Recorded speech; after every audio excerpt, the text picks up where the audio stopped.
¿Por qué es tan importante las enseñanzas? Bueno, yo lo resalto no solo por el ministerio que Dios me ha dado, que es un poco justamente las enseñanzas, sino porque además considero que la Biblia dice claramente que la ignorancia es lo que cautiva al hombre y lo que le impide avanzar a su propósito, al motivo por el cual ha sido creado, ¿sí? Cuando vemos los actos en la Biblia que de alguna manera desvían el corazón de los hombres y los llevan por el camino del error, siempre ha sido el resultado de los malos pensamientos. La Biblia dice que tal es el hombre en su corazón, tal es él, y no está hablando necesariamente del órgano que bombea sangre, sino que está hablando de lo que somos por dentro, es lo que expresamos por fuera.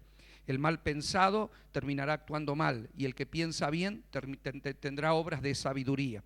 Dios nos enseña en la Escritura a vivir con sabiduría, porque dice que en la sabiduría está la riqueza, la gloria y la honra, ¿sí? Que en la sabiduría está el conocimiento, que Dios ha preparado tesoros en la sabiduría y por lo tanto nosotros debemos alcanzar esa sabiduría. Y Dios nos ha preparado, ¿sí?, las herramientas para esa sabiduría. Yo algunas cosas les vamos a ir pasando o proyectando un PowerPoint, por lo menos para que vayan viendo el título del mismo y que esto también lo puedan tener para que les ayude a tomar nota. Yo le pido que eso no sea de distracción para su vida, ¿sí? Que por ahí no quiero que estén reflejando sus ojos solo en el PowerPoint, sino que vayan teniendo en cuenta y no se pierdan detalles. Si yo en algún momento digo algo, que usted lo pueda retener y lo pueda notar, ¿sí?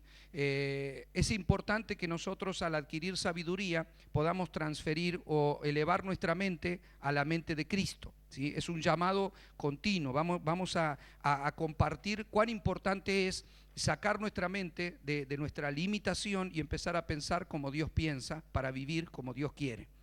Los resultados del error en nuestra vida han sido malas decisiones, malos pensamientos nuestros. Nosotros gestionamos la vida, ¿sí? Hay una palabra que hace un tiempo atrás compartimos e incluso hicimos una serie sobre eso, que es la gestión. El que gestiona mal tiene malos resultados, el que gestiona bien tiene buenos resultados. Y en la vida estamos gestionando continuamente. Yo les he dicho muchas veces, uno se levanta por la mañana y está decidiendo si va a desayunar, si no va a desayunar, si va a ir a trabajar, si no va a trabajar, qué se va a poner, por qué puerta va a salir, en qué se va a ir, caminando, en bicicleta, en moto, en coche, qué hago, con quién charlo. En todo momento estamos tomando decisiones. Algunas son intrascendentes, porque en definitiva si usted desayuna o no desayuna, problema suyo, pero hay otras decisiones que son de otro nivel, como con quién me voy a casar, qué negocio voy a poner, qué cosas voy a comprar, si esas cosas afectan mi economía. Hay decisiones que son importantes y hay decisiones que no. Pero estamos continuamente tomando decisiones. ¿Usted lo cree? Bien. Cuando caminamos sin Dios y tomamos decisiones equivocadas, a esas decisiones equivocadas, no porque nos vaya mal necesariamente, sino porque toda decisión que está fuera de la voluntad de Dios, y antes de conocer a Dios tomamos muchas, yo no sé de ustedes, pero yo tomé muchas decisiones equivocadas, a eso la Biblia le llama pecado, ¿sí? La religión encuadra al pecado como algo que a Dios no le gusta, como algo malo. En realidad, el pecado es perjudicial para nosotros, porque el pecado en la etimología de la palabra es errar al blanco. O sea, no apuntarle al blanco y errarle, no acertar donde tendría que acertarlo. Nadie quiere hacer eso en la vida, nadie anda errando en los negocios, nadie anda bien, a ver, ¿con quién me voy a casar? ¿Con aquel no tendría que casarme? Con ese me caso. No, o sea, uno trata de acertar en la vida, ¿o no? Empiezo un negocio porque creo que me va a ir bien. Compro esto porque creo que me va a ir bien. Me caso con esa persona porque creo que... Siempre tenemos una mente de que creo que me va a ir bien, ¿verdad? De lo contrario, si hago cosas... O sea, algunas pueden estar dentro del riesgo. Y está bien, hay que correr riesgos en la vida. Y hay otros que son ya directamente irresponsables, que aunque sepa que le va mal, la toma igual. Sí, yo sé que me puedo matar andando a 200, pero a mí me gusta y yo ando igual. Bueno, hacete cargo, es tu decisión. Usted me comprende, ¿verdad? Entonces, en la vida tomamos decisiones permanentemente. Todos tomamos decisiones para acertar, pero cuando nos equivocamos, erramos al blanco, y eso es la Biblia lo que le llama pecado. El hombre, alejado de Dios, está errando continuamente. ¿Por qué? Porque todas sus decisiones son para otro lado y no para donde Dios quiere. ¿Y cuál es el problema? Que toda decisión que nace en el corazón del hombre, cuando ese corazón no ha sido levantado y no ha sido iluminado, son decisiones que se toman en tiniebla, ¿sí? ¿Y cuál es el problema de las decisiones en tiniebla? Que un ciego no puede tirar flechas y pegarle en el blanco, a menos que lo haga por casualidad, ¿sí o no? Un ciego agarró la flecha y tiró. Vos le podés decir más o menos por dónde, pero si la pega te aclaro que es casualidad y no puntería, ¿verdad? Entonces, ¿cuál es el problema? Que las tinieblas te ciegan el entendimiento, eso es lo que dice la Biblia, que las tinieblas ha cegado el entendimiento de las personas para que no resplandezca en su vida la verdad del Evangelio. El Evangelio no es solo salvación, el Evangelio no es solo, no podés encasillarlo bajo un concepto. El Evangelio es un modo de vivir, es buena noticia. ¿De qué? De que ahora vemos, antes no veía y ahora vemos. ¿Cuál es la buena noticia de un ciego? Que ahora puede ver. Entonces ahora puede apuntar al blanco. Antes no podía, ahora puede, porque la ventaja es ver, ¿sí? Ahora, cuando vos no ves, se forman muchos pensamientos que están equivocados. Por ejemplo, si alguien vio y dejó de ver porque quedó ciego en el transcurso de su vida, tiene idea de las cosas, tiene idea de lo que es el color verde, se acuerda de lo que es el rojo, sabe lo que es un elefante. Pero si usted le dice a una persona que nunca vio, se forma una idea que vaya a saber cómo es.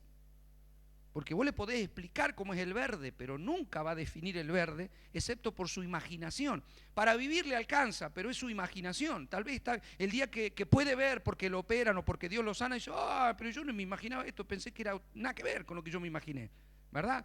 Como esa historia que les conté de unos pensadores a los que les vendan los ojos y lo hacen tocar un elefante.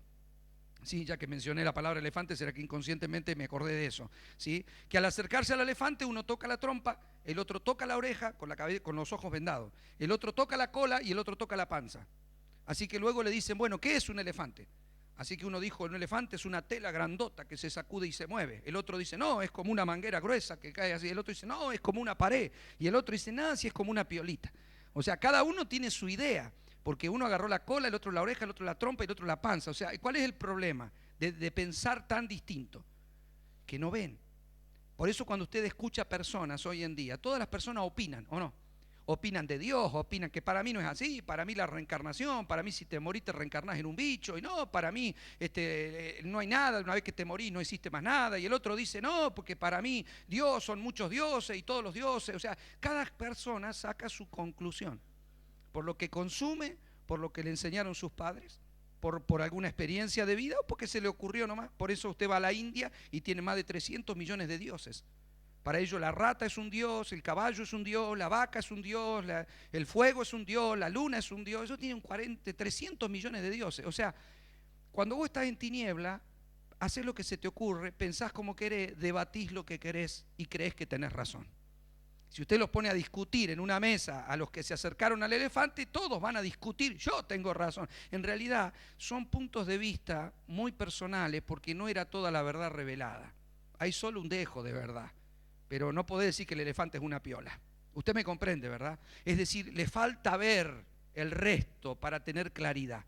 Cosa que nosotros antes no podíamos hacer, pero que ahora Dios nos ha dado luz, ¿sí?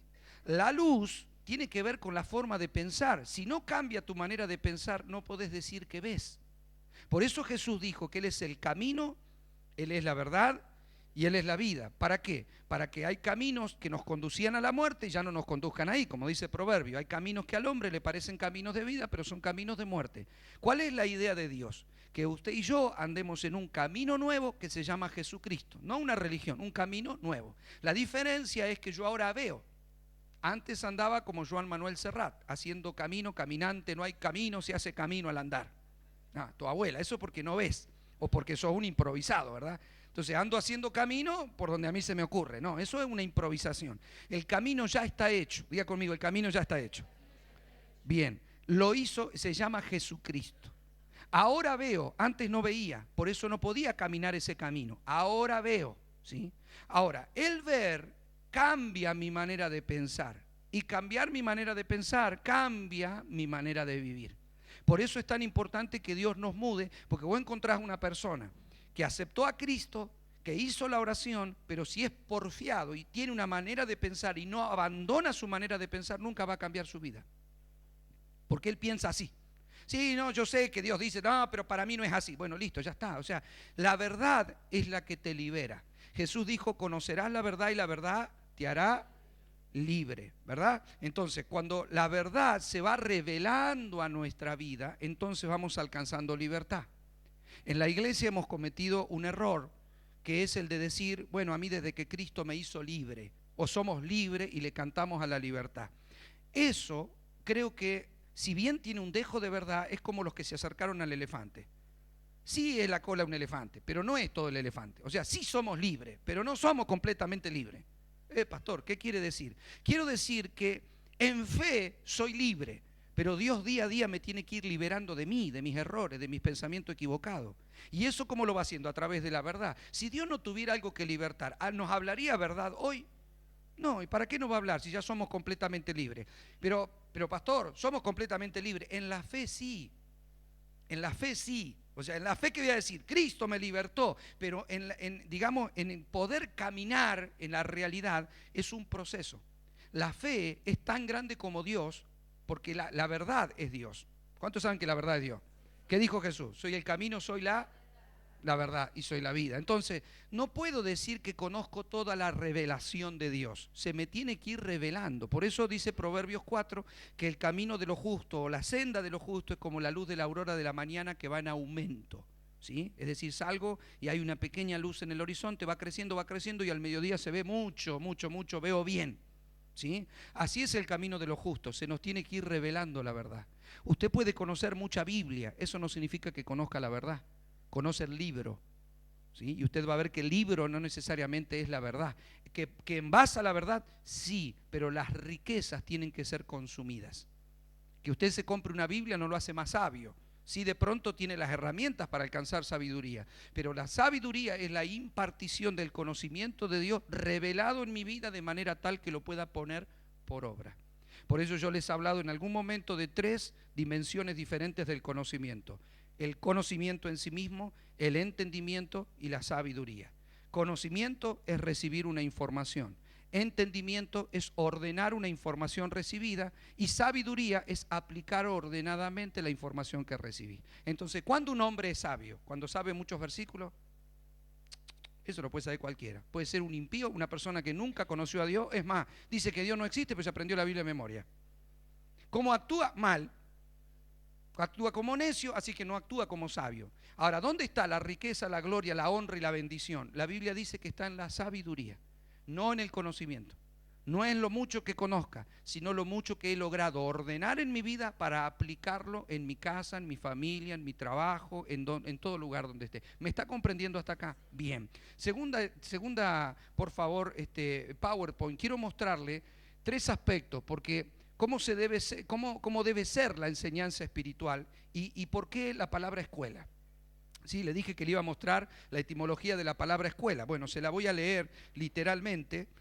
No le pido que la anote, solamente que tenga en cuenta esto de por qué yo le puse escuela de nivelación, ¿sí?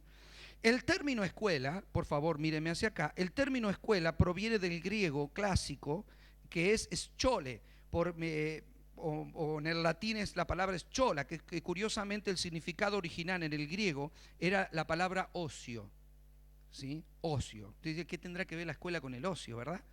Bueno, la palabra escuela en su raíz viene de la palabra ocio, tranquilidad, tiempo libre. Diga conmigo, tiempo libre. Bien, que luego derivó a aquello que se hace durante el tiempo libre, más concretamente aquello que merece la pena hacerse, de donde se acabó el significado estudio. O sea, antes, remontémonos a la historia de la humanidad, usted no iba a encontrar a alguien que vaya a una institución llamada escuela. Las instituciones se fundaron después. La gente se impartía a sí mismo, los padres a los hijos, los abuelos, que le llamaban gran padre, se le llamaba, por lo menos en la cultura judía, le impartía a sus hijos a sus nietos. ¿Y sabe cuándo se le impartía? No solo durante todo el día a través de las acciones, sino que había momentos de ocio donde los padres le daban enseñanza a los hijos, ¿sí? Donde pasaba y le daba enseñanza a los hijos. Luego se crean las instituciones. Usted cuando lee la Biblia, usted va a encontrar que Abraham le enseñó sabiduría a Isaac, pero nunca lo mandó a la escuela. ¿Se acuerda que Dios le dijo a Abraham, vete de tu tierra y de tu parentela a la tierra que te mostraré? Y ellos anduvieron errantes, dice, durante muchos años. O sea, no es que andaba cambiando a Isaac y a Ismael de escuela. Uy, ¿ahora dónde lo mando? Lo mandaba a la 41, no, vamos a tener que ir a la 142. O sea, no andaban buscando escuelas, no pertenecían a ningún sistema educativo, ¿no? Ellos le impartían a sus hijos enseñanza y sabiduría. ¿Cuántos creen que Dios es Padre? Bien, el Padre nos va a impartir a nosotros sabiduría, eso es lo que Él procura, ¿sí? ¿Cuál es el mayor problema que Dios tiene? ¿Cuál es el mayor problema? El mayor problema que Dios tiene es que no encuentra en nosotros tiempo libre. ¿Eh? La palabra escuela, que viene de la palabra ocio, era porque el tiempo libre se usaba para la enseñanza. ¿Cuál es nuestro problema? Nuestro problema es que a veces tenemos tiempo para trabajar, tiempo para dormir, tiempo para socializar, tiempo para ir al baño, tiempo para comer, pero no tengo tiempo para aprender algo que viene de Dios. Dice, bueno, pero yo fui al culto el martes, yo fui al culto el jueves. Claro, pero la enseñanza, según la Biblia, es un modo de vida. No es algo que yo puedo ir a aprender. De hecho, para aprender algunas materias, como matemática, historia, geografía, los chicos van a la escuela durante horas todos los días. Un joven, si usted le pregunta, le va a decir, usted vos vas ahí a hacer ocio. No, para él es una actividad, porque está estudiando. El que estudia piensa que es una actividad. Yo le estoy mostrando la raíz de donde surge. Y en realidad sí es una actividad, pero usted está aprendiendo diferentes materias en la escuela. Ahora, la idea es cómo aprender de Dios y hacerme tiempo para que Dios me enseñe. ¿Por qué puse escuela de Jesús? Si usted dice, Jesús nunca tuvo una escuela donde director y maestro. Él le enseñaba a sus discípulos. Si usted busca en San Juan 5:11, no lo busque ahora, solamente se lo voy a recordar, es el final del pasaje donde Jesús encuentra a sus discípulos que estaban pescando, les muestra el milagro de la multiplicación de los peces, y luego Pedro cae postrado y dice que ellos, dejando todo, le siguieron. ¿Por qué les menciono la escuela de Jesús? Les menciono la escuela de Jesús porque Jesús impartió a sus discípulos enseñanza. Si no, no serían discípulos, ¿verdad? ¿Cuál era la idea de tener discípulos? Enseñarles. Ahora, ¿cómo hizo Jesús para enseñarle a los discípulos? Esa es una iglesia. Los discípulos son la formación de una iglesia. Por eso es para nosotros importante saber cómo hizo Jesús. ¿Verdad que sí? ¿Cómo hacemos para aprender según Jesús? Bien, Jesús usó el discipulado. Por eso eran sus discípulos. Ahora, Él le enseñaba los martes, los jueves, una vez por semana, los domingos, ¿o cuándo le enseñaba? Todos los días. Él dormía, los discípulos dejaron todo y le siguieron. ¿Sí? Entonces, ¿qué estoy proponiendo? ¿Que dejen todo y que nos sentamos? No podemos hacer eso hoy en día. Por eso debemos comprender por qué es tan importante depender de la escuela del Espíritu. Ahora le voy a mostrar. Es muy importante que aprovechemos bien el tiempo y hagamos tiempo, justamente, valga la redundancia, para encontrarnos con las enseñanzas de Dios. De lo contrario, Dios no nos puede mudar la manera de pensar. Uno cuando manda a un chico a la escuela, usted cuando viene el primer día de clase no encuentra un cambio evidente. Pero cuando usted charla con un joven que estudió varios años, usted ve un cambio contundente en su vida, ¿sí o no? ¿Sí? O sea, de hecho, cuando usted habla con un doctor, usted se da cuenta que el tipo llegó a doctor porque tuvo que estudiar. O sea, no se notó en un día de clase, pero en todo el tiempo que él concurrió a la clase, a la secundaria, a la universidad, lo fueron formando en su mente y hoy puede operar a una persona, ¿sí o no? ¿Cuántos me van siguiendo acá? Bien, entonces es muy importante hacer tiempo para Dios. Diga conmigo, tiempo para Dios. Bien, Jesús les enseñaba a los discípulos a la mañana, a la tarde y a la noche. Dormían juntos donde estaba Él, comían todos juntos y caminaban todos juntos todo el día. De hecho, Jesús, porque ya estaba profetizado, hablaba por parábolas para que la gente escuchando no entienda ciertas cosas del pueblo judío que tiene que ver con la rebeldía del pueblo judío y la apertura para el pueblo gentil, pero a los discípulos sí. Él les decía, a ustedes les ha sido dada la revelación de los misterios. Diga conmigo, revelación de los misterios. ¿A quién Dios le revelaba los misterios? A los discípulos. ¿Sí? Usted se va a dar cuenta que la enseñanza en la iglesia te abre la revelación, el entendimiento a los misterios de Dios. ¿Qué es un misterio? Lo que la gente no puede entender, pero Dios nos va a mostrar. ¿Sí? ¿Qué es la revelación? Que Dios pueda correr el telón. Antes sin Dios yo no lo veía, pero ahora Dios me corrió el telón y lo vi. Antes estaba ciego, pero ahora Dios me abrió los ojos y lo vi. Antes vivía en la mentira, por eso era esclavo. Ahora Dios me muestra la verdad y conseguí la libertad. En la libertad yo tengo la victoria. ¿Me está comprendiendo? Por eso es tan importante. ¿Me va siguiendo hasta acá? Entonces, el Señor les enseñó en todo momento a los discípulos. Ahora, los discípulos carecían de algo que era muy importante. Las enseñanzas de Jesús no eran las enseñanzas normales de una persona que hablaba con su intelecto como un maestro que enseña geografía. ¿Por qué? Porque las enseñanzas de Jesús eran espirituales. Diga conmigo, espirituales. Jesús dijo, la palabra que yo les he hablado son espíritu y son vida. ¿Ve? No estaba hablando palabras común. O sea, la maestra de geografía no habla palabras espirituales, no, habla palabras comunes. ¿Por qué Jesús podía hablar una parábola y decía, hablo así para que escuchándome no me entiendan? ¿Por qué no lo entendían? Porque el espíritu es otra dimensión, es otra frecuencia, ¿sí? Yo alguna vez le dije, usted no puede escuchar una radio AM con una FM, es otra frecuencia. Usted no puede mirar un programa de televisión por radio, es otra frecuencia. ¿Me va siguiendo hasta acá? Entonces Jesús hablaba palabras espirituales, ¿sí? Y este discipulado y esta escuela es escuela de nivelación espiritual. Entonces lo que él habla es del espíritu al espíritu. ¿Qué necesito? Oídos espirituales, mente espiritual, corazón espiritual. O sea, usted me entiende, ¿verdad? Solo lo espiritual es entendido espiritualmente. Puede llevarlo usted, para que me entienda bien, al paralelo con el ejemplo de los idiomas, ¿sí? Si Cristo hablaba en alemán y de pronto los discípulos escuchaban en castellano, él hablaba la parábola, contaba lo del monte, todo en alemán. Y después los discípulos, cuando estaban encerrados, le decían, maestro, ¿qué significa lo que dijiste? Bueno, a ustedes les voy a decir en castellano, a ustedes les voy a decir porque a ustedes les he sido dado los misterios. Y ahí se les contaba las parábolas en castellano. Entonces, mirá lo que significaba. Ve, los demás escuchando decían, qué bárbaro que es lo que habla, pero no lo entiendo. Toda persona en la tierra que no tiene el Espíritu de Dios no puede entender lo que yo estoy enseñando. ¿Puede escucharme? Sí.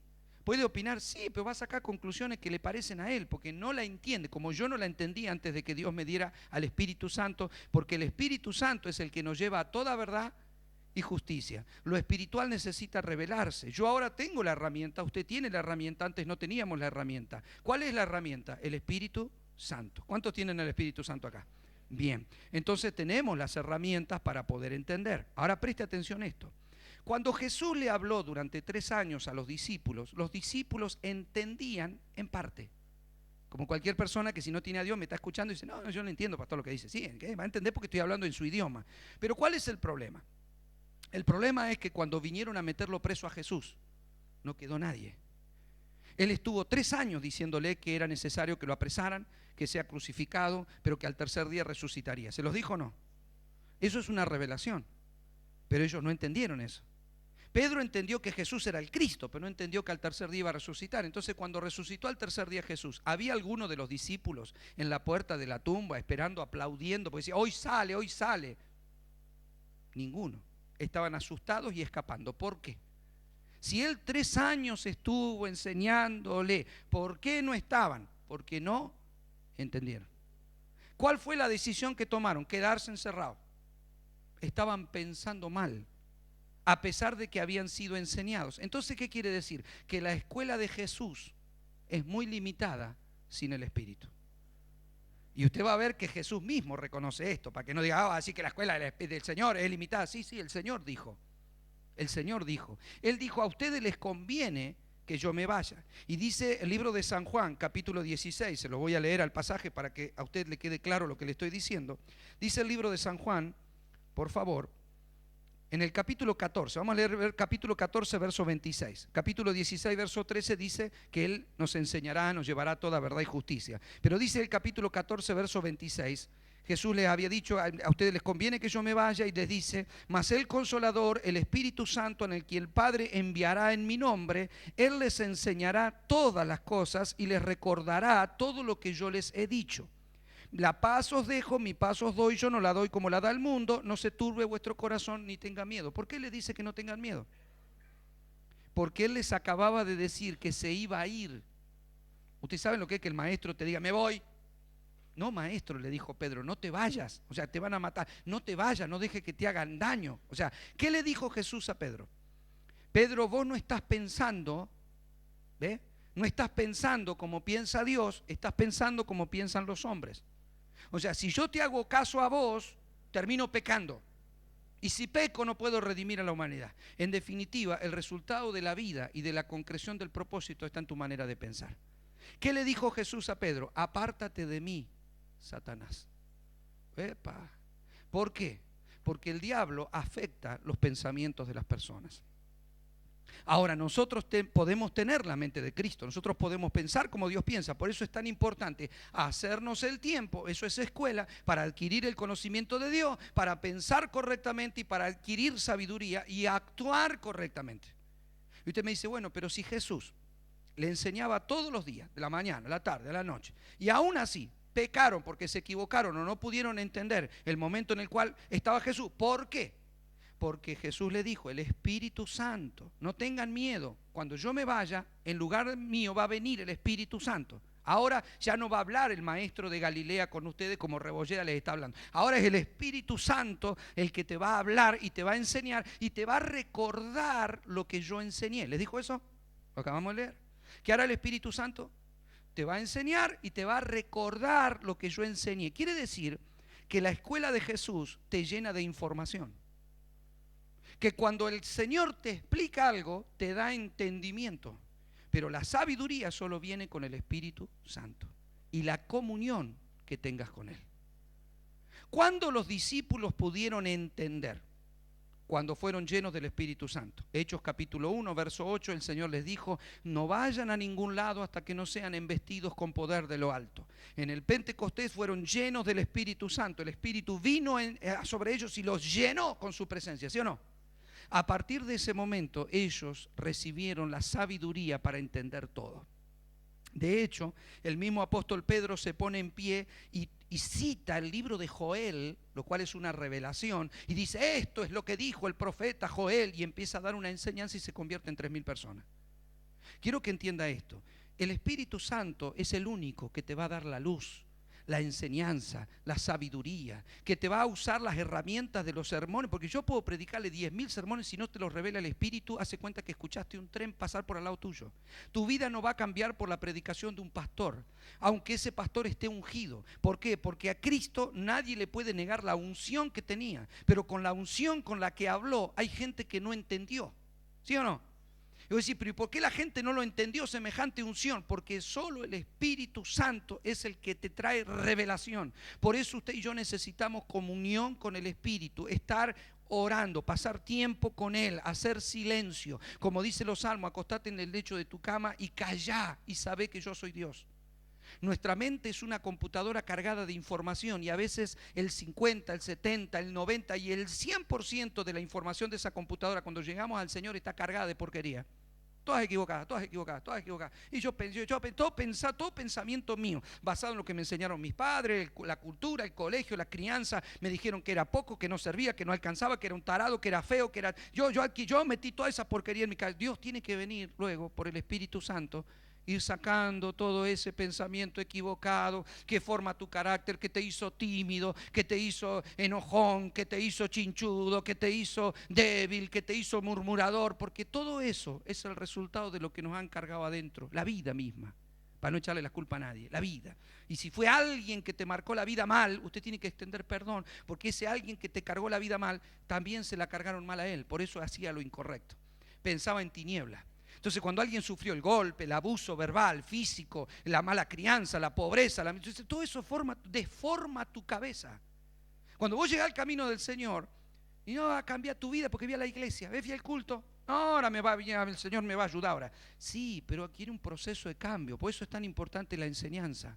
¿Me está comprendiendo? Porque Dios tiene que ir cambiando tu pensamiento. No es como vos decís que sos débil, sos fuerte en el Señor. No es como vos decís que no podés, todo lo puedo en Cristo. No es como vos decís que no tenés, todo lo tengo en Él. O sea, Dios tiene que empezar a mudarte la manera de pensar para que cambie la manera de vivir. ¿Me está comprendiendo, iglesia? Por eso es tan importante la escuela o la enseñanza, ¿sí? Es el tiempo para aprender algo de Dios. ¿Por qué le llamo de nivelación? Porque no todos entendemos parejo. ¿Sí? ¿Qué quiere decir la nivelación? Usted es un albañil, está levantando la pared y acá tiene una fila así y por allá la pared va así. ¿Qué tiene que hacer ese hombre? Tiene que empezar a nivelar, porque a menos que esté haciendo la caída, le viene la pared torcida. O sea, ¿qué tiene que hacer? Nivelar. Si usted conoce el nivel de un albañil, tiene una burbuja de agua así, con una burbuja de aire dentro, un tubito de agua con una burbuja de aire que le marca si está muy acá o muy allá, porque la idea es crecer parejos. Diga conmigo, crecer parejos. Por eso nos juntamos en ambientes como esto a nivelar.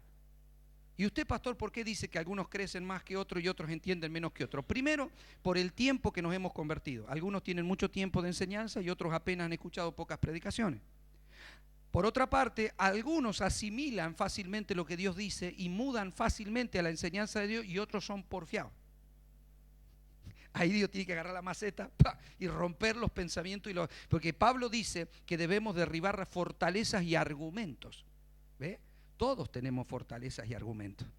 Si no las tuviéramos, por ejemplo, Dios nos dice, bueno, van a juntarse a orar. Todos tendríamos que estar acá. ¿Sí o no? ¿Por qué? Porque todos, ¿quién va a discutir? Si Dios dijo, todos estamos ahí. Ahora, ¿por qué no lo hacemos? Y porque tenemos excusas. Las excusas son fortalezas. Decirle al que está al tuyo, las excusas son fortalezas. ¿Sabe qué es lo peor? ¿Sabe qué es lo peor? Que cuando alguien tiene una excusa, te la vuelve a explicar. Si no, es una fortaleza. No es una fortaleza. Lo que pasa es que yo, mira, déjame que te explique. Yo no. Y ahí te da una explicación de por qué no hace, por qué no hizo, por qué no fue, por qué no puede. ¿Usted me comprende, iglesia preciosa? Cada vez que des una explicación, estás levantando una fortaleza. Yo les expliqué una vez qué es una fortaleza. Les mostré de alguna manera en la imaginación la ciudad de Jerusalén. ¿Sí? La ciudad de Jerusalén tenía un muro toda la vuelta, con puertas, que cuando los enemigos la derribaron fue como Jericó, pudieron entrar. ¿Sí? De hecho, cuando él fue conquistada Jerusalén por Babilonia, entraron y conquistaron la tierra. ¿Qué es una fortaleza? Es algo que protege. ¿Qué cosa? Lo que tengas adentro. ¿Qué tenés acá? Fortaleza es algo que defiende lo que tenés ahí. ¿Ve? Yo te digo, no, vos tenés que perdonarlo. No, porque a mí me hizo y empezás a dar explicaciones. Estás levantando una fortaleza a lo que Dios te dice. Y en definitiva, ¿qué te tengo que decir? Bueno, tenés razón. Si estás defendiendo un pensamiento contrario. ¿Cuándo la iglesia puede funcionar en una dimensión espiritual? Cuando no le levanta fortalezas a Dios. Cuando las fortalezas son para defender, levantadas para defender la verdad y no cualquier pensamiento. Cuando usted defiende con una fortaleza el por qué actúa, piensa de alguna manera, le va a ir mal, porque es difícil conquistarla. Es más, aquel que va a pretender conquistar su mente va a ser Dios. Por eso él dice que la palabra es como una espada. ¿Qué tiene que hacer la espada? Penetrar hasta partir el alma, las coyunturas, los tuétanos, el espíritu y discierne los pensamientos y las intenciones del corazón. Quiere decir que Dios está tratando de atravesarte así y romper, para separar. O sea, y si no dice que la palabra es como martillo que quebranta la piedra. O sea, ¿qué está tratando de hacer Dios? Es derribarme la fortaleza, derribarme los argumentos para que yo pueda pensar como Él piensa. Porque si yo pienso como Él piensa, en la vida me va a ir bien. ¿Ve? ¿Y por qué Dios no cambia mi mente? Porque Dios va a usar tu voluntad. Es más, si usted dijera, no voy más a esa escuela para aprender, Dios no te va a poner a alguno que te vaya y te traiga a la fuerza. Si usted quiere la Biblia la va a leer, pero si no quiere no la lee. Si quiere viene al culto y si quiere no lo lee. Si quiere cante, si no quiere no canta. O sea, si usted quiere busca a Dios y si quiere no lo busca. ¿Ve? Ahora el Espíritu Santo te lleva a la verdad, te lleva a la búsqueda, te lleva. Pero si usted le resiste, usted puede seguir siendo igual. Va al culto hace 40 años y nunca cambió su vida. Todo depende de qué capacidad tuvo para derribar las fortalezas y los argumentos. ¿Está dispuesta, iglesia preciosa? Bien, por favor, pasemos al próximo PowerPoint porque creo que esto es una escuela del Espíritu. ¿Sí? ¿Para qué? Para nivelar. ¿Qué tenemos que nivelar? Ciertas cosas que le vamos a ir compartiendo en el transcurso de la escuela, pero hoy se las voy a mencionar rápidamente. Primera cosa que tenemos que nivelar es la fuente. Diga conmigo la fuente. ¿Por qué dice, pastor, porque somos fuente de vida? No, porque la fuente es de donde sale aquello que nosotros pensamos. ¿De dónde sale el pensamiento que vos defendés? ¿Dónde nació? ¿Cuál es el nacimiento de esa vertiente que corre por tu cabeza? Vos me decís que es así. ¿Dónde nace ese pensamiento? Miren, si la fuente de la cual todos alimentamos nuestra sed es buena, todos vamos a crecer sanos. Si la fuente de donde alimentamos nuestra sed está envenenada, todos vamos a morir. Si está infectada, todos nos vamos a enfermar. ¿Sí o no? ¿Por qué? Porque estamos bebiendo de un mismo manantial. Jesús dijo, el que bebe de mí no tendrá sed jamás. ¿Quién es la fuente de tu información? Vio hoy en día que hay una disputa de poderes de comunicación en la Argentina, ¿verdad? La misma presidenta con el grupo Clarín y el grupo Nación y entonces ahí, y que uno habla en favor del gobierno y los otros en contra y el canal oficial. ¿Por qué? ¿Por qué se debaten tanto? Porque ellos procuran ser la fuente de información para la gente. Porque lo que vos leas y lo que escuches es lo que va a moldear tu pensamiento. Si vos pensás que el gobierno es bueno, es porque vos escuchás todos los días los noticieros que te dicen lo bueno que hicieron. Si vos escuchás a un canal que es contrario, que es opositor y que te dice todo lo malo, después de unos días vas a decir, este gobierno es una porquería, eso todo mal. ¿Por qué? Porque la fuente que alimentó tu saber es otra. Usted me comprende, ¿verdad? ¿De qué te alimentás?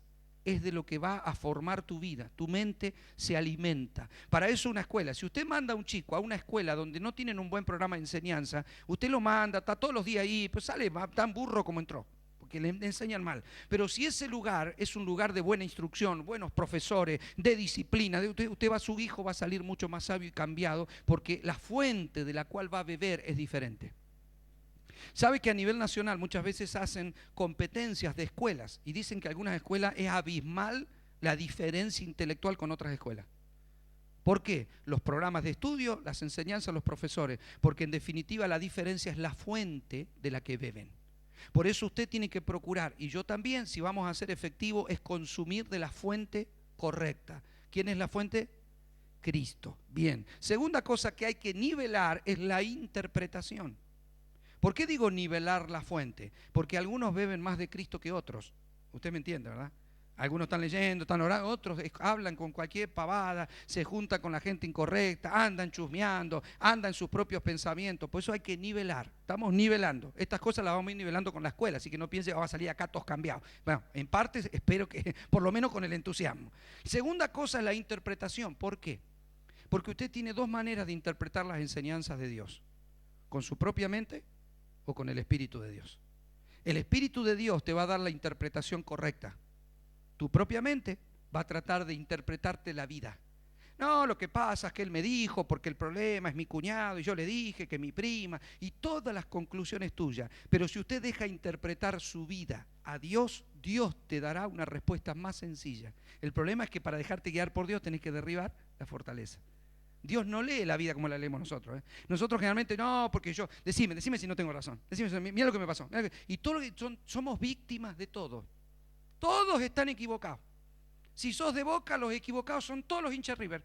Si sos de River, los equivocados son todos los hinchas Boca. Hermano, en definitiva, es quién interpreta eso. ¿Quién dice? Cuando alguien interpreta algo, usted puede estar defendiendo algo que está interpretando usted. Usted interpreta que el problema es su tío, pero va a preguntarle a Dios, capaz que el problema sos vos, no tu tío. Todo depende de cómo reacciones ante esta situación. ¿Me comprende? Usted puede echarle la culpa al gobierno, a la economía y al ministro de Economía. Y Dios dice, no, nada que ver, ninguna de esas cosas es el impedimento de tu prosperidad. Sos vos. Yo, sí. El problema es que si Dios no te lo dice, usted no cambia porque usted va a crear argumentos. ¿Sabe que usted tiene argumentos para explicar por qué no ha hecho más en la vida? ¿Por qué no ha avanzado más? ¿Por qué no tiene lo que no tiene? Usted va a dar explicaciones y va a empezar, no, lo que pasa es que cuando yo era chico, a mí me criaron en un barrio pobre, y yo vivía aquí, y empezamos a dar explicaciones, porque todos tenemos una explicación de por qué llegué hasta acá y no más lejos. Así que la interpretación hay que dársela a Dios. Usted le da a Dios la habilidad. Bien. Tercera cosa, es necesario nivelar la visión. ¿Por qué? Porque antes no veíamos y ahora vemos. La cosa es, ¿qué vemos? Pregúntale qué tal lo tuyo. ¿Qué ves vos? Y a vos te veo. A vos. Ahora, ¿ve que tenemos distintos puntos de vista? ¿Ve que usted tiene un panorama de ahí y yo tengo otro panorama de acá? ¿Ve que podemos pertenecer todos a la misma iglesia? Pero cuando usted se va a la casa y bueno, nos vamos toda a la casa. Cuando usted entra en su casa, usted tiene un panorama y yo tengo otro, porque yo entré en otra casa. Cuando usted cobra el sueldo y abre el sobre, usted tiene un panorama, yo tengo otro panorama. No sé cuál será el tuyo. Capaz que va a decir, esta miseria que cobré. Y yo digo, qué bueno que cobré. O sea, todo depende. Todos tenemos un panorama. Usted desperta a la mañana y el panorama que tenés al lado durmiendo puede ser bueno, puede ser malo. Depende de tu interpretación. ¿Ve? O sea, todos tenemos un panorama distinto. Gracias a Dios no nos despertamos todos mirando a la misma persona al lado. O sea, se entiende que todos tenemos distintas familias, distinta economía, distinto esposo o esposa, distintos hijos, distintos. Entonces todos tenemos un panorama diferente. ¿Cuál es el tema acá? Nivelar el panorama. Porque uno va a ver la necesidad y el otro no. Uno por su necesidad está orando, clamando, y el otro no, ni ora porque hasta ahí está bien, está contento. Hay que nivelar la visión. Diga conmigo, nivelar la visión. Hay que emparejar la visión. Juan dice en Apocalipsis que desde el valle él vio Babilonia, pero solo desde el monte vio Jerusalén. Si usted quiere mirar las cosas de Dios, es necesario elevar la visión. Ve que desde un avión se ve todo distinto. Usted vaya al patio de su casa y mire la ciudad desde el patio de su casa. Mañana haga esa prueba. Mire la ciudad desde el patio de su casa. Y después agarre una avioneta y salga y mire la ciudad desde la avioneta. Después me va a describir si vio lo mismo que desde el patio de su casa. Para algunos la vida cristiana está en el patio de su casa. ¿Cómo ves a Dios? El patio de la casa. Y encima si está desordenado, así lo ve. Pero otros se elevan y Dios dice que debemos ser como las águilas para ver de arriba, para ver las cosas de manera diferente. ¿Me va siguiendo hasta acá? Bien, otra cosa que hay que nivelar es nuestro compromiso. ¿Por qué? Porque tu compromiso es lo que terminará dando un resultado. Una persona que siempre sale a correr y a entrenar va a tener un resultado en la carrera, y otro diferente será para el que nunca corre y un día quiere ponerse los pantalones cortos. Ya, yo le voy a correr para el campeonato. No te va a funcionar, porque tu compromiso con tu tarea es lo que te produce un resultado. Tu compromiso con tu trabajo es lo que te hará un buen empleado, un buen obrero, un buen patrón. Tu compromiso con el estudio es lo que te hará un buen alumno. Tu compromiso con la iglesia es lo que te hará un buen cristiano. Tu compromiso con Dios es lo que te hará un ungido. ¿Y cuál es el problema? Tenemos que nivelar, porque algunos se comprometen y otros no se comprometen. Y eso hace que la iglesia deje de ser efectiva. ¿Ves? Por eso es tan importante que estemos todos acá. ¿Me va siguiendo, iglesia preciosa? Otra cosa que hay que nivelar son las palabras. Diga conmigo las palabras. Porque lo que hables en tu vida terminará generando un resultado. Las palabras fueron puestas en nuestra boca por Dios para bendecir, y usted va a ver en el transcurso de la escuela de por qué es tan importante las palabras. Si no nivelamos, mientras que uno habla algo bueno, el otro está hablando pavada. Y en definitiva, lo que sale del cuerpo es lo que tiene que producir. Por eso es importante que hablemos lo mismo. Y ahora se lo voy a mostrar en el primer libro de Corintios, por favor, porque esto es muy importante. Primer capítulo del libro de Corintios. Pero antes le voy a decir la sexta cosa, que es nivelar las acciones. Tiene que ver con nuestros actos. Y por séptimo, nivelar la pasión. No se puede enseñar pasión. Le tengo que reconocer esto. Yo en este último punto me quedo corto. No le puedo enseñar en una escuela a tener pasión, como no le podría a alguien enseñar, pero sí se le puede, la pasión no se enseña, pero se transmite. Por eso muchos padres le transmiten a su hijo la pasión por su equipo de fútbol. En realidad nunca se la pudo enseñar, pero le transmitió. El chiquito lo miraba cuando gritaba un gol, cuando transpiraba, cuando salía gritaba al vecino, y agarró y rompió la radio cuando perdieron. Y el pibe va cobrando la misma pasión porque el padre se la transmitió. Yo le dije, la escuela es la enseñanza del padre, solo necesita tiempo de ocio para pegarte su unción y transmitirte sus ideas. ¿Me está siguiendo? Libro de Corintios, por favor, pasemos al siguiente PowerPoint y busque libro de Corintios, primer capítulo, por favor, del libro de Corintios, primera carta a los Corintios. Le voy a explicar por qué elegí la carta a los Corintios. Ya vamos a ir redondeando porque tampoco quiero tenerlo demasiado, ¿sí? Y hoy hablaba con mi señora y decía, los problemas de la escuela o de las enseñanzas es que uno tiene tanto para enseñar que se hace lejos una escuela de la otra, ¿sí? Es como que tener que aguantar y no decir cosas y esperar que llegue la próxima clase. Pero fíjese lo que es esa frase. Si no creemos lo que hacemos, no tendremos pasión para transmitirlo. Diga conmigo fuerte. Si no creo lo que hago, no tendré pasión para transmitirlo. Por eso muchos de nosotros no somos efectivos en transmitir el evangelio a los demás. Porque si los demás te ven apasionados, van a venir a beber de la misma fuente que bebés vos. Si no tenés pasión, la gente no te va a seguir. Siguiente PowerPoint, ahora sí, por favor, Marisol. Ahí está. Primera de Corintios capítulo 1, verso 4. Dice, gracias doy a mi Dios siempre por vosotros, por la gracia de Dios que os fue dada en Cristo Jesús, porque en todas las cosas fuiste enriquecido en Él, en toda palabra y en toda ciencia, así como el testimonio acerca de Cristo ha sido confirmado en vosotros, de tal manera que nada os falta en ningún don. Quiero que se detenga por un segundito acá. Voy a usar la iglesia de Corintio, présteme atención acá, a mí, míreme a mí. Voy a usar la iglesia de Corintio porque la iglesia de Corintio funcionaba en todos los dones del Espíritu, pero tenía todos los problemas que se puede ver en una congregación. ¿Sí? Usted me va a ver usar la iglesia de Corintio más que ninguna otra iglesia para algunos temas, porque la iglesia de Corintio es la manifestación de una iglesia que tenía poder, pero se mandaban cada uno, entonces sí que se colaban el mosquito y se tragaban el camello, ¿sí? Dice, yo agradezco a Dios, dice Pablo, que ustedes funcionan en todos los dones, pero esperando la manifestación de nuestro Señor Jesucristo, el cual también os confirmará hasta el fin, para que seáis irreprensibles en el día de nuestro Señor Jesucristo. Fiel es Dios por el cual fuiste llamado a la comunión con su Hijo Jesucristo nuestro Señor. Os ruego pues, hermanos, por el nombre de nuestro Señor Jesucristo, que habléis todos una misma cosa. Diga conmigo, hay que hablar todos una misma cosa. ¿Cuál es el problema de las iglesias hoy en día? Que no todas hablan las mismas cosas. Es más, muchas de las que hablan una son en contra de las que hablan otra. ¿Por qué? Por falta de nivelación, por falta de enseñanza, por falta de no tratar y no tener ámbitos donde se enseñe para que todos hablemos. Yo le quiero decir, este problema es tan viejo como la iglesia misma, por eso Pablo se lo habla a Corintio. Tengo un problema que ustedes están pensando diferente, eso es lo que Pablo dice. Mire, dice, que habléis una misma cosa y que no haya entre vosotros divisiones, sino que estéis perfectamente unidos en una misma mente. Epa, ¿qué quiere decir? Están pensando, mire Pablo, imagínese Pablo enviando una carta y dice, ¿cuál es el problema? Están pensando distinto. Dios quiere que oremos y uno piensa que sí, el otro que no es tan así, que el otro no es necesario y el otro tiene su excusa y el otro, y eso es lo que impide, eso es división. Pero no es que le dividen la iglesia al pastor Rebolleda porque no piensan igual que él. Yo no tengo una iglesia. Cristo tiene una iglesia. Así que los hermanos del anexo, como nosotros, somos todos miembros de una sola iglesia. La diferencia es que no tenemos que pensar cada cual de sí, ni de la idea de su pastor, sino que según el Espíritu nos muestre, es la mente de Cristo la que tiene que ser formada en nosotros. Mientras que no logremos eso, sepamos que todavía pensamos muy diferente. Necesitamos ámbitos de enseñanza para aprender a pensar como Dios piensa. ¿Me está comprendiendo, iglesia preciosa? Dice, yo los necesito unidos en una misma mente y en un mismo parecer. Usted comenta así, a mí me parece. ¿Ha escuchado esa frase? Y a mí me parece, y a mí, o sea, lo ideal sería que, ¿qué es lo que le parece a Dios, verdad? Porque ahí se terminan todos los problemas.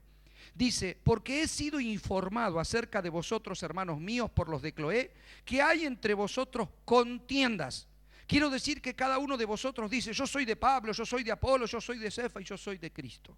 En definitiva, yo hago lo que quiero, yo pienso diferente, yo no pienso como vos, yo estoy acá, vos estás allá, estos son los tuyos, esos son los míos, nosotros acá lo hacemos así y ustedes allá lo hacen allá. Y en definitiva, eso Pablo dice, división. Las denominaciones no existían en la iglesia. Pentecostales, bautistas, no existían las denominaciones que los hombres han creado. No existía el diferente modo de adorar a Dios y de servir a Dios. Era uno solo, el del Espíritu, la escuela del Espíritu. Por eso tenemos que nivelar, buscando la voluntad de Dios, porque es una sola escuela, hablando una misma cosa, unidos por una misma mente. ¿Me está comprendiendo? Esta escuela que nosotros vamos a hacer semana tras semana, la idea que tiene es nivelar nuestros pensamientos. Ahora, yo le voy a decir una cosa. No podemos nivelar los pensamientos si no tenemos ansias de pensar como Dios piensa y de aprender lo que Dios quiere. Siguiente PowerPoint, por favor. Si usted me acompaña, 1 Corintios capítulo 1, pero verso 18, dice lo siguiente. Vamos a leer del 18 al 31, ¿sí? Otro tramo de la Escritura. Porque la palabra de la cruz es locura a los que se pierden, pero a los que se salvan, esto es a nosotros, es poder de Dios. Quiere decir, quiero que usted me preste atención a esto, por favor, míreme hacia acá cuando hablo, preste atención a esto. Para Pablo dice que el mensaje de la cruz, o sea, el mensaje de la cruz es la idea de la cruz, el concepto de la cruz. Para algunos es, ¿ve? Tiene que ver con la manera de pensar. Para algunos, ¿qué? Estás loco, vos estás loco, vos estás loco, vos pastor estás loco, vos estás re loco. Porque para algunos que no tienen la luz de Dios, lo que nosotros hacemos acá es locura. No la puede entender, pero para nosotros es poder. ¿Cuándo es poder? Cuando somos una iglesia, una mente, un pensamiento. Solo cuando hay unidad hay poder. Mientras que no nos pongamos de acuerdo, no hay poder. Si 4 personas tienen que mover una mesa, el trámite será una estupidez. Ahora, si cada uno de los 4 agarra una pata y tira para cada lado, el trámite que era una pavada se convierte en todo un problema. Y yo decía, pues si levanta uno de cada patita y la levantamos todo para arriba, ¿sabes cómo la levantamos? ¿No? Entonces una pavada la trasladamos para donde queremos. Pero como uno tira para allá y el otro para allá y el otro para allá y el otro para allá, nunca no se deciden y no avanzan a ningún lado. Terminan entre ellos divididos. Y la división causa debilidad. ¿Verdad? ¿Me está comprendiendo, iglesia preciosa? Cuando nos unimos hay poder. Diga conmigo, la iglesia unida tiene poder. Bien, preste atención. Pues está escrito, destruiré la sabiduría de los sabios y desecharé el entendimiento de los entendidos. ¿De qué está hablando? ¿De la sabiduría que yo planteé? No. Yo planteé la sabiduría de Cristo, la mente de Cristo. ¿Sabe una cosa? Yo antes de conocer a Dios me creía sabio en mi propia opinión. Yo discutía, yo hablaba de cosas espirituales, discutía. No, porque es así, yo creía en una ensalada de cosas, creía, pero era la sabiduría del tonto, del que no ve, del que discute que el elefante es la soga, que el elefante es la manguera, que el elefante es la pared. Estás discutiendo cosas que no ves. Solo Dios tiene la verdadera sabiduría. Por eso todo lo demás que viene de antes, diga conmigo, lo que viene de antes, Dios lo tiene que derribar. Porque esa sabiduría me hace necio. Entonces, no seas necio, sino sabio en tu manera de pensar. Esto lo dice la Biblia, no piense que lo estoy atacando, ¿verdad? O sea, la Biblia dice que no seamos sabios en nuestra propia opinión, sino que seamos sabios en Dios. Fíjese esto. ¿Dónde está el sabio? A ver, ¿dónde está el sabio? Bien. ¿Dónde está el escriba? ¿Dónde está el disputador de este siglo? ¿No ha enloquecido Dios la sabiduría del mundo? Pregunto, ¿ha enloquecido Dios la sabiduría del mundo? Hoy el hombre es sabio para hacer un cohete a la luna, es sabio para invertir en un gran evento y en una gran construcción. Y vos decís, qué bárbara la sabiduría del hombre. Y al lado se están muriendo los chicos de hambre. Y el hombre se acuesta con el hombre y el elefante con el no sé qué. Y todo está hecho al revés. Vos decís, pero ¿cómo no puede ser que no piensan? El hombre coló el mosquito y se tragó el camello. ¿Sí o no? ¿No enloqueció Dios la sabiduría del mundo? ¿Qué hace que en la sociedad le paguen a una modelo $100.000 por pasar una ropa y que un chico se muera de hambre sin comer? ¿Qué es lo que te hace pensar de manera tan estúpida que una pared puede, que hay inodoros de oro? Un corpiño que pusieron en internet, $1.000.000 el corpiño. ¿Para qué es que era un corpiño de $1.000.000? Cuando los chicos se están muriendo de hambre. Eso es tonto, ¿ve? Eso es tonto. El hombre está lleno de riqueza, pero vive en pobreza. Tiene todo para vivir bien y se está matando en sí mismo. Cada día tiene más sabiduría, sí, pero cada día se aleja más de Dios. Cada día se aleja más de la relación. Hoy cada uno está con su celular, cada cual con su computadora, cada cual con su televisión. Ya se terminó el diálogo, se terminó la educación, se terminó la honra, se alejó el corazón de los hijos de los padres de los hijos, se quebró la autoridad, se quebró el estudio, ¿sí o no? Sin embargo, tenemos más sabiduría que nunca. La pregunta es ¿por qué? Porque el hombre sin Dios no es sabio. Ya termino. Dice, por favor, pues ya que en la sabiduría de Dios el mundo no conoció a Dios mediante la sabiduría, agradó a Dios salvar a los creyentes por la locura de la predicación. Es decir, como por sabiduría no te lograron arreglar la vida, ni hacer que conozcas a Dios, Dios te permitió conocerlo por la locura. Por lo que para muchos es locura. ¿Nunca te pasó que ve un predicador en la plaza y dice, está loco, está re loco? Usted piensa que hay gente que no pasa y dice, están re loco esto acá adentro. Sí, puede ser. Para ellos es locura, para nosotros poder de Dios. Porque los judíos piden señales, los griegos buscan sabiduría, pero nosotros predicamos a Cristo crucificado. Para los judíos ciertamente tropezadero y para los gentiles locura. Mas para los llamados así judíos como griegos, Cristo, poder de Dios y sabiduría de Dios. ¿Quién es la sabiduría de Dios? ¿Ve que no dice la sabiduría nuestra? Dice la sabiduría de Dios. Es nuestra cuando la adoptamos. Es nuestra cuando la consumimos. Todo lo de Él es nuestro cuando lo vivimos, cuando lo perseguimos, cuando lo abrazamos, cuando nos apasionamos. Usted puede ir al culto una vez por domingo y pensar necio y cuadrado como gallego, pero usted puede ser una persona que de alguna manera busca la sabiduría de Dios y la recibe, la aprende y se hace suya. ¿Sabe lo que dice Santiago capítulo 1? El que quiere sabiduría, pídala a Dios porque Dios la da en abundancia y sin reproche. Diga conmigo, abundancia y sin reproche. Verso 25, lo insensato de Dios es más sabio que los hombres, y lo débil de Dios es más fuerte que los hombres. Pues mirad, hermano, vuestra vocación, que no soy muchos sabios según la carne, ni muchos poderosos, ni mucho noble, sino que lo necio del mundo escogió Dios para avergonzar a los sabios, y lo débil del mundo escogió Dios para avergonzar a lo fuerte, y lo vil del mundo y lo menospreciado escogió Dios, y lo que no es para deshacer lo que es, a fin de que nadie se jacte en su presencia. Mas por él estáis vosotros en Cristo Jesús, el cual nos ha sido hecho por Dios sabiduría, justificación, santificación y redención, para que, como está escrito, el que se gloría, gloríese en el Señor. ¿Me está comprendiendo? ¿Sabe por qué usted puede ser sabio según Dios? Porque usted ya tiene la herramienta. No tengo excusa. Dios me ha dado su espíritu para entenderlo a Él. ¿Qué es lo que yo encuentro en la iglesia como pastor? Encuentro que si todos pensáramos como Dios piensa, seríamos efectivos para liberar una ciudad, para liberar una familia, para levantar, para levantar el reino, levantar el poder. Yo todos los fines de semana que viajo hablo con pastores de distintas congregaciones. ¿Cuál es el mayor problema? Y pastor, la gente no responde, no hace caso, no va, no se compromete, no tengo obrero, no oran, no buscan, no, en todos lados pasa lo mismo. Pero ¿cuál es el problema? ¿La gente es mala? No, sin Cristo todos somos malos, pero con Cristo la medida de nuestra búsqueda será la medida de nuestra revelación. ¿Me está comprendiendo, iglesia preciosa? Por eso considero que la iglesia es fundamental. ¿Por qué anoté ese pasaje de 2 de Corintios capítulo 2 verso 5? Porque si usted lee ese pasaje dice que el Señor nos ha dado la mente de Cristo. Le encargo que usted lo lea en su casa si no se nos sigue demorando el tiempo. Pasamos al siguiente PowerPoint, ya vamos terminando. Dice, la mente de Cristo, dice, es la sabiduría en misterio, oculta, la cual Dios predestinó para nuestra gloria. ¿Quién la predestinó? ¿Para quién? ¿Para qué? Para que caminemos en gloria. ¿Eso quiere decir mal, fracasado, derrotado, religioso? No, para que nos vaya bien en la vida. Dios preparó una sabiduría para usted y para mí, para que nos vaya bien en la vida. Tenemos que tener hambre de pensar como Dios piensa y no como pienso yo.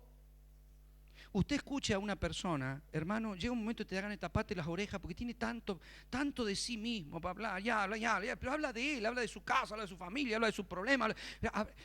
Escuchá a Dios, hacé silencio y preguntale a Dios si todo lo que opinás, si todo lo que planteás, si todo lo que decís es lo que Dios quiere. Porque en este tiempo, si la iglesia funciona con la mente de Dios, hermano, lo que podemos hacer en el Señor puede ser extraordinario. ¿Por qué necesitamos tener la mente de Cristo? A ver, pregúnteme fuerte. ¿Por qué, pastor? Porque somos un cuerpo. Y un cuerpo no puede tener varios cerebros. Imagínese si este cuerpo tuviera 2 cerebros. Uno quiere ir para allá y el otro quiere ir para allá. Quiero ir al baño. No, pero no vas a ir nada. No, pero voy a dormir. No, pero no voy a ir nada. Ya me puedo terminar agarrándome a las piñas solo porque no me voy a poner nunca de acuerdo. Excepto que el cerebro superior gobierne al cerebro inferior. Eso es lo que pasa en el mundo. Mente superior termina controlando al resto. Entonces cuando vos tenés uno en la casa que se hace el sabio, termina controlando al resto de la familia. Hermano, el único que te tiene que controlar es Dios. El único que te tiene que llevar a un pensamiento verdadero es Dios. El único que te tiene que llamar a un camino de justicia es Dios. Dice, Dios ha preparado cosas, diga conmigo, cosas, pero se alcanzan por revelación espiritual. ¿Sabe por qué? Porque 2 de Corintios dice que Dios ha preparado cosas que ojo no vio, ni oído yo, ni han subido a corazón de hombre, pero son las que Dios ha preparado para los que le aman. Por eso Dios nos ha otorgado la mente de Cristo. Porque usted no va a agarrar ninguna de las cosas que Dios preparó si no piensa como Dios piensa. Diga conmigo, hay que pensar como Dios.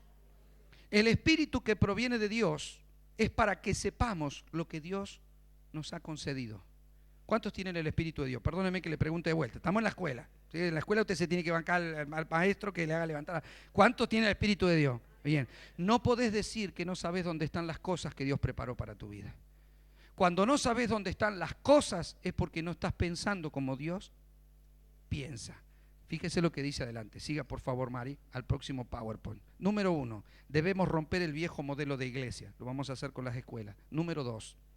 Debemos tener en claro el plan maestro, reino e iglesia. Yo le voy a decir una cosa, hay gente que no sabe lo que es la iglesia, por eso hablo del viejo modelo. Yo no sé cuándo usted conoció al Señor, de dónde se empezó a congregar. Pero a veces algunos piensan que la iglesia es una religión, que la iglesia es un edificio para ir a congregarse los domingos, que la iglesia, usted, mire si será traicionera la mente. Usted le dibuja a un chico una casita con el techo alto y una campana o un pico así para arriba y una cruz en la punta, y usted le dice, ¿qué es eso? Una iglesia. ¿Sí o no? No, no es una iglesia, es una casita que tiene una cruz arriba. Es un salón donde se puede reunir la gente. La iglesia son personas. Ahora me voy a cambiar, me voy a pegar un baño porque me voy a la iglesia. ¿A dónde va? Me voy a la iglesia de Casté. No, usted no vino a la iglesia, usted es la iglesia, acá y en la China. ¿Ve? Si no logramos mudar nuestra manera de pensar, nunca vamos a vivir lo que Dios dice que somos, ni lo que la iglesia es. Si no entendemos mentalidad de reino, nunca vamos, porque ¿cómo encaja la iglesia ahí? ¿La iglesia qué es? La Biblia dice que la iglesia es sal, que la iglesia es luz, que la iglesia es la novia de Cristo, que la iglesia es el cuerpo de Cristo, ¿sí o no? ¿Cómo puede ser la novia y cómo puede ser el cuerpo del novio? O es la novia o el cuerpo del novio. Usted no dice, ay, acá tengo la novia y acá tengo el cuerpo del novio, que en definitiva es la novia y el cuerpo juntos. O sea, ¿es la novia o el cuerpo del novio? ¿Es la sal o es la luz? Usted no puede a la noche alumbrarse con un paquete de sal. ¿Sí o no? Dice que somos reyes y que somos... No es lo mismo un rey que un sacerdote. No es lo mismo, usted me entiende, no es lo mismo un corral que un plantío, como dice que la iglesia es plantío, que es el monte de Sión y que, o sea, ¿qué es la iglesia? ¿Qué es la iglesia? O sea, tenemos que, usted entiende, ¿verdad? Para poder funcionar con una mentalidad de reino, la escuela nos va a ir enseñando qué es la iglesia. Porque mucha gente defiende la iglesia, y a la iglesia, y toque a la iglesia y no se da cuenta que la iglesia es Él. Por eso nunca funciona por lo que es. Mire, si yo fuera a algún lugar y decir, no, me voy allá al centro a ser hombre, me voy allá a ser hombre al local, que todos los domingos voy a hacerme hombre ahí. No, yo soy un hombre, no necesito ir a hacerme hombre todos los domingos un rato. Soy. Si no, nunca voy a funcionar con la plenitud, ¿verdad? Es una naturaleza. En mi casa, me voy de viaje, me voy a Ushuaia, me voy a España. No me importa, ni siquiera importa si me cambio la ropa y me pongo una pollera. ¿Sabe lo que soy? Hombre, punto, porque es mi naturaleza. ¿Sabe lo que es usted? La iglesia del Señor. Hasta que no entendamos lo que somos, no vamos a funcionar por lo que... Y no hay nada peor que un tipo con una pata peluda que se ponga pollera. Porque usted lo mira y dice, no, esto no. Pasa al siguiente. Debemos tener en claro la misión global. ¿Por qué? Porque no podemos vivir adentro. Hay gente que lo único que ve del mundo es la familia de ellos, nomás. Tiene que saber lo que está pasando en el mundo. Lo que está pasando porque la iglesia es global. No es la congregación. Hermano, yo veo gente que vive metido en un pañuelito. Es su congregación. Y estamos haciendo, y lo único que mira es no mira el mundo, no ve lo que Dios está haciendo. Hermano, acá tenemos bandera y mapa de todas las naciones del mundo, pero por una sencilla razón, no es para adornar el negocio, es para tomar conciencia de que nosotros nos extendemos a cada nación de la tierra y que lo que está pasando allá está pasando acá, que somos universales, somos globales, somos de Dios y abarcamos el mundo. Eso es lo que la iglesia dice, ¿sí o no? Bien. Cuarta cosa, por favor, cuarto punto. Debemos tener en claro la identidad, los recursos disponibles y el poder disponible. ¿Cuántos quieren aprender esto? Entonces hay que venir a la escuela. Pero si usted no viene a la escuela, no puede aprender esto. ¿Por qué puse Efesios capítulo 1, verso 15? Porque Pablo dice, pidan sabiduría para poder comprender las tres cosas. ¿Cuál es el propósito con el que han sido llamados? ¿Cuáles son las riquezas de la gloria, de la herencia que tienen en los santos? ¿Y cuál la supereminente grandeza del poder que operó en Cristo y hoy opera en ustedes?